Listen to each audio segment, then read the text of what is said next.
The Word of God from the book of John, chapter 11.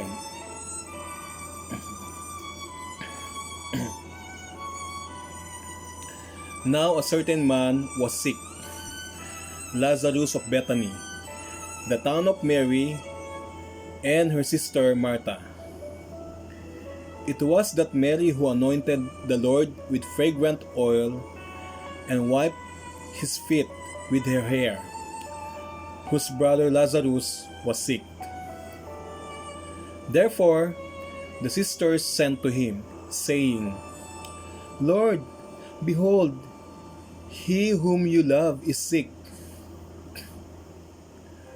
When Jesus heard that, he said,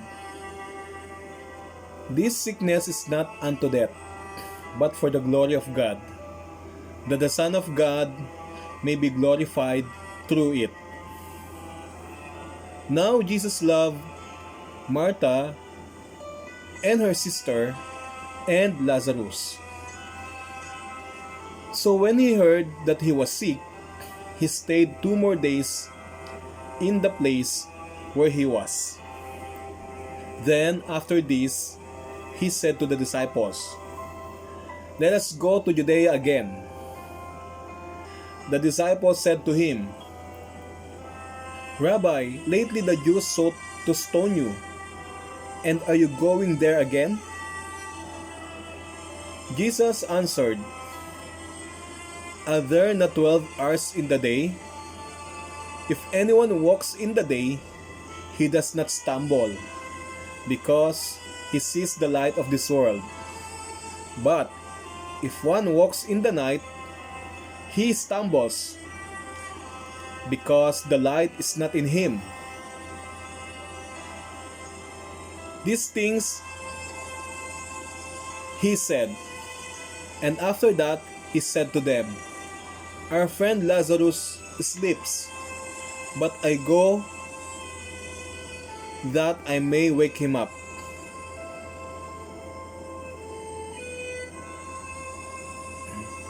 Then his disciples said, Lord, if he sleeps, he will get well. However, Jesus spoke of his death, but they thought that he was speaking about taking rest in his sleep. Then Jesus said to them plainly, Lazarus is dead, and I am glad for your sakes that I was not there, that you may believe. Nevertheless, let us go to him.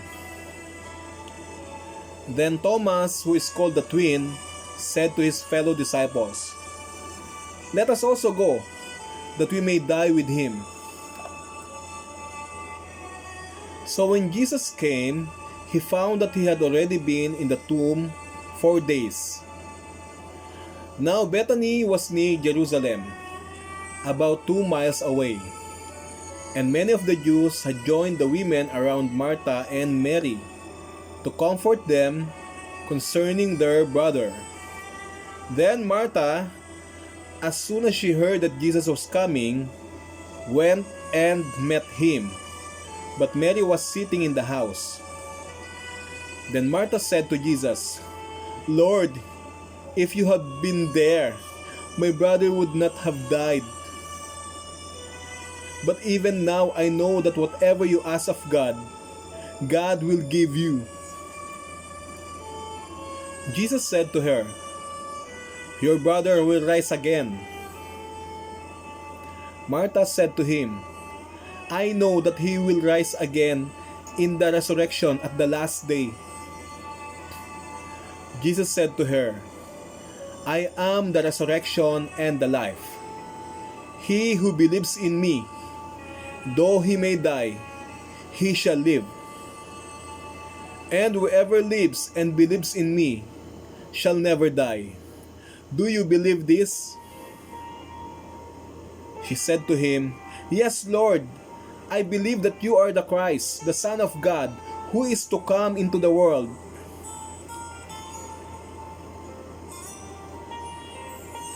And when she had said these things, she went her way and secretly called Mary her sister, saying, The teacher has come and is calling for you. As soon as she heard that, she arose quickly and came to him. Now Jesus had not yet come into the town, but was in the place where Martha met him. Then the Jews who were with her in the house and comforting her, when they saw that Mary rose up quickly and went out, followed her, saying, "She is going to the tomb to weep there." Then when Martha came where Jesus was and saw him, when Mary came where Jesus was and saw him, she fell down at his feet, saying to him, "Lord, if you had been here, my brother would not have died."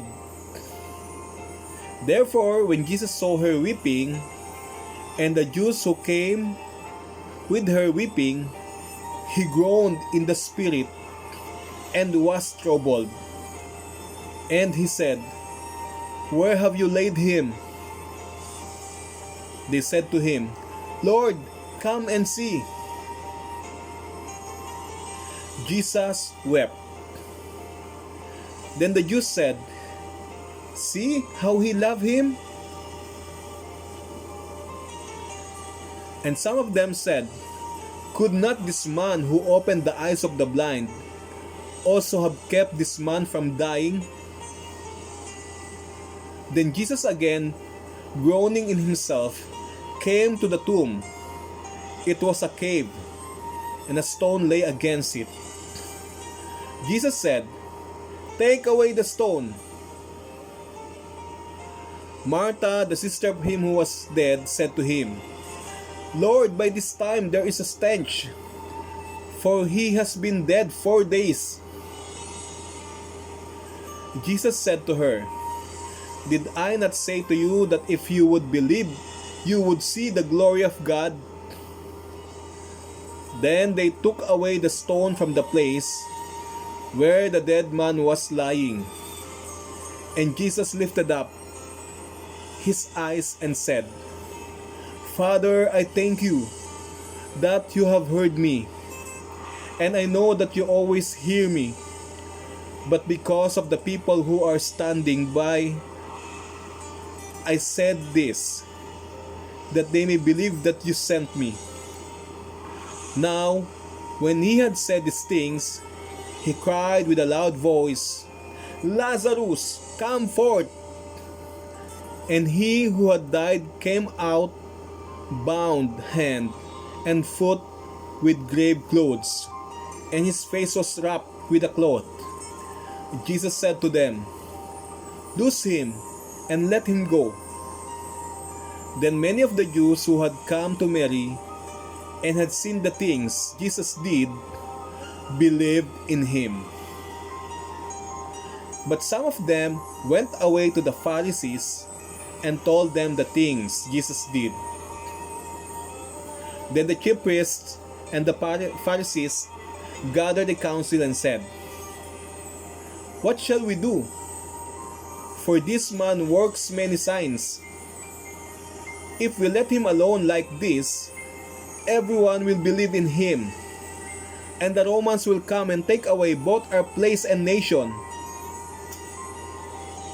And one of them, Caiaphas, being high priest that year, said to them, "You know nothing at all, nor do you consider that it is expedient for us that one man should die for the people, and not the whole nation should perish."